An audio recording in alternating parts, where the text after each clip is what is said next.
general advice. We've got a huge amount of free information that I urge people to access to start thinking about these things and start moving. Because, the problem is that a lot of people that listen to you, and for that matter, listen to me, they think about these things, but they don't act. And I think the time is getting short for action. And what form of action should they take? Putting aside a significant amount of savings in precious metals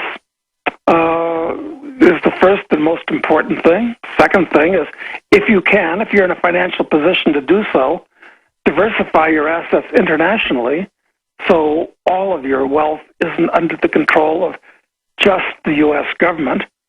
And three would be to look for ways to capitalize on what they're doing. Speculations that will profit from all the money creation going on.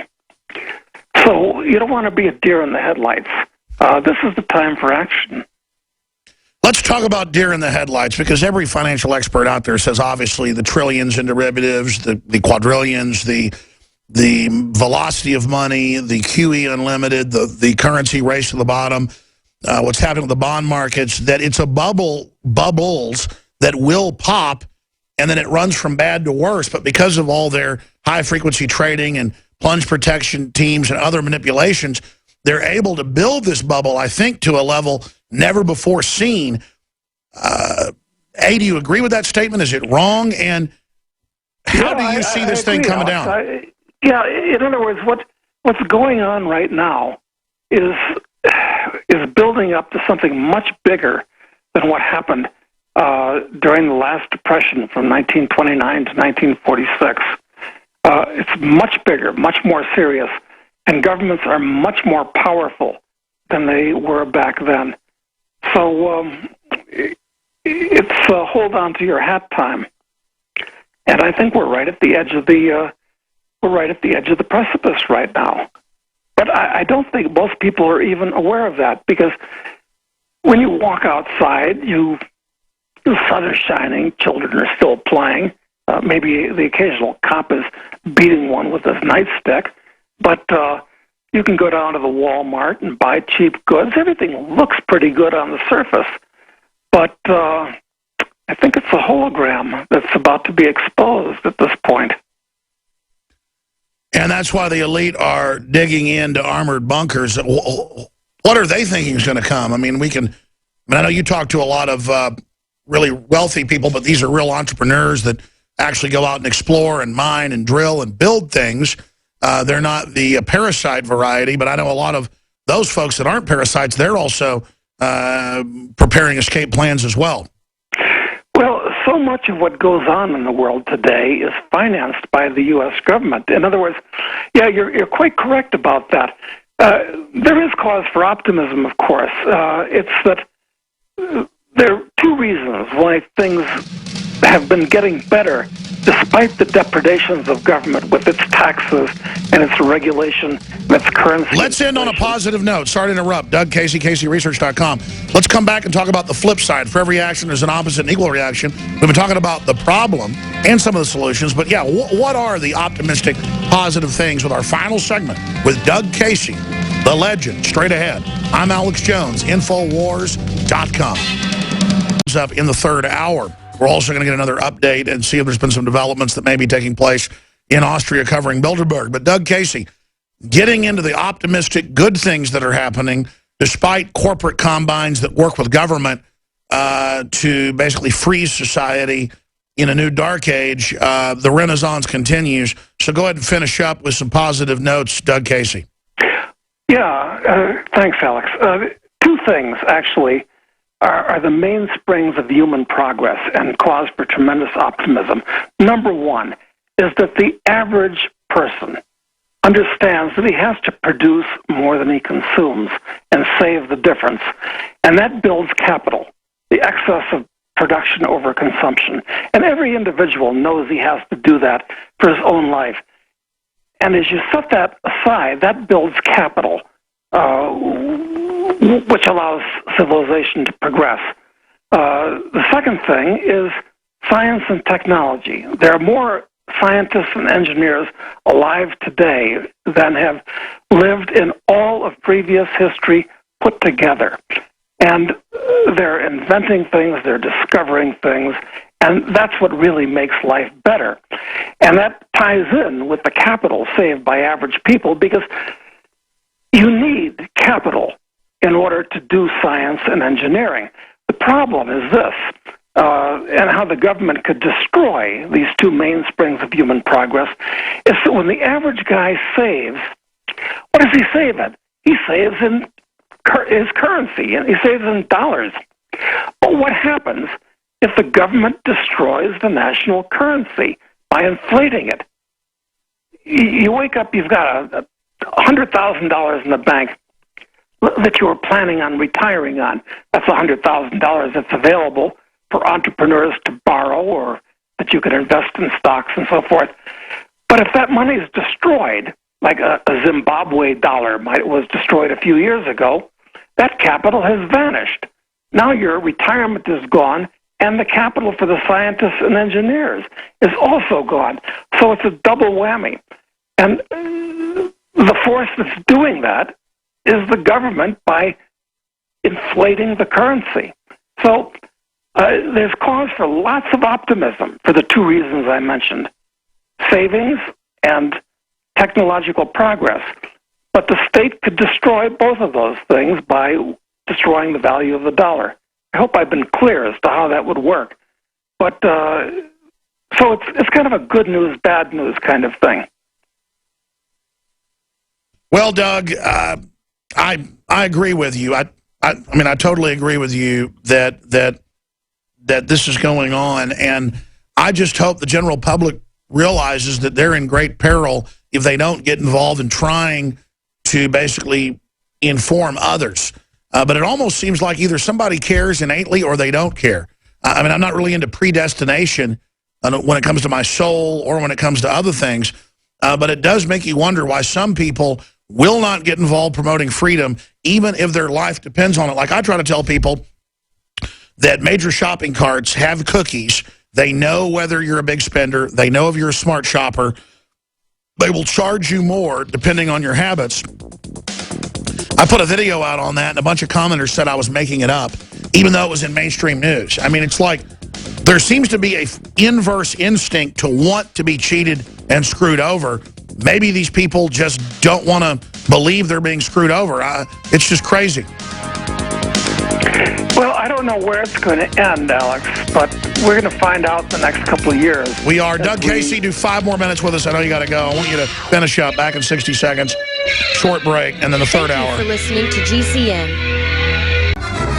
Looking at this situation, finish up that point you were trying to make, and then I wanted to ask you, in closing, in your gut, promoting liberty for 40-something years, what do you think is going to end up happening to humanity? Because we could have government crazies and others make mistakes of the past, and then it would just be, 100 million dead in World War II, or it'd be Mao Zedong killing 84 million of his own people because leftists and the CIA helped put him in power. But now with nuclear weapons and all the rest of it, I mean, these control freaks really could destroy everything. We've got a report on Infowars.com coming up in the next segment after you leave us, where Bilderberg is inviting Hillary's chief of staff to the event. She was at Bilderberg 2008. I mean, is this really the best the elite can give us, Doug Casey? I don't know, Alex. There's cause for optimism, but perhaps at this moment, a lot more cause for pessimism. All I can tell you is what I do myself. It's funny. I go on shows like yours, and I say these things, and I ask myself, why am I doing it? I'm a rich guy. I don't really have anything to gain. I mean, I have a publishing business where I talk about these things, but the risk-reward of saying things that run counter to the mainstream is getting a little bit out of whack. And I ask myself, why am I taking the risk to even say these things? And I guess the reason is I actually believe in karma. What goes around comes around. And I think that if out of the people that are listening, only one or two people, something twigs in their mind, and they start thinking and start investigating, it's a good karma thing. On the one hand, I believe in the French phrase "sauve qui peut," which means basically let he who can save himself, or every man for himself.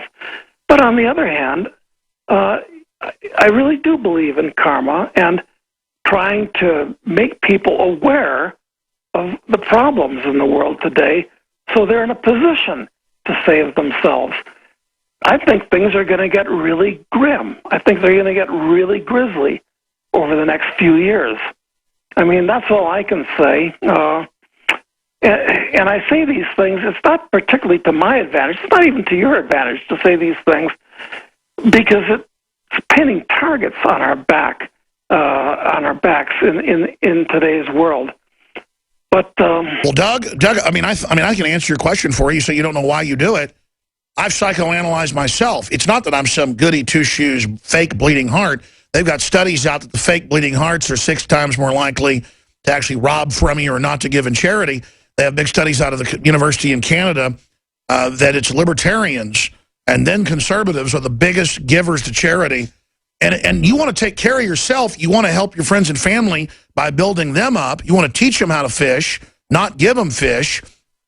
And you have a feeling of connection and empathy, and you want to build up humanity, and you want to teach people what you've learned. You want to empower people. But these control freaks see other people empowered as a threat to them because they're so weak. Anybody who's a real leader, who's truly strong, wants to build up others because you're so confident. That's right. I like to be surrounded by other people that are successful and moral and rich. I mean, it makes my life better and richer and easier when I'm surrounded by people like that. And just as you said, it's the sociopaths of the world that want to bring everybody else down because it artificially makes them higher. And those are exactly the kind of people that are drawn to the government today. It's very disturbing. Absolutely. Teamed up with select corporations to create a global monopoly under their control with a planetary cashless society. Powerful interview, Doug Casey. Thank you so much. Well, thanks for having me on, Alex. It's always a pleasure talking to you. Thank you, sir. You're amazing. Middle of the Austrian Alps with 2,000 federal police running around, harassing the locals, harassing reporters, coming to our little lodge, getting in our people's faces after they'd already interrogated them on the highway. The reason this is so important is they wanted to keep it in secret.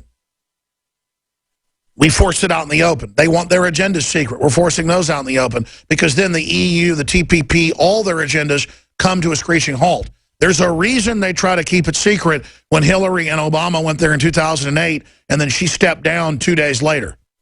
There's a reason the Secret Service waved MP5 HKs at us for no reason, trying to intimidate us because they were told, get those people out of here. What happens if when Alex calls ABC, NBC, CBS, and Fox and local newspapers, if the press shows up, we'll be caught secretly colluding. We stuck the reporters, 150 of them, on an airplane to go to Chicago in a pool saying that Obama was going there and slammed the door and shanghaied him. That's in my film, The Obama Deception.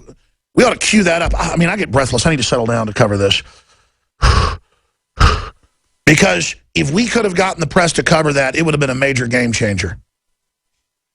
Hillary and Obama meeting in secret, deciding who would step down. Hillary's chief advisor is now going to be at Bilderberg this week. Jeb Bush, guaranteed, is going to be there. That's our intel. He just so happens to be in Austria, but says he won't attend. At least Rick Perry admitted he attended. Clinton launched his career going to Bilderberg. Tony Blair, countless others. The word is Obama went. In 2006, that's why they had a diplomatic car pull under an armored limousine and disgorge him and Hillary. The intel is that was his second visit there. Remember Tucker going, word is they've got that up-and-coming Senator Obama, whatever his name is. I don't even know who he was in 2006. Word is he's in there, too. And he wasn't even important enough then to hardly even mention. I'm not making fun of Jim. That's how he talked.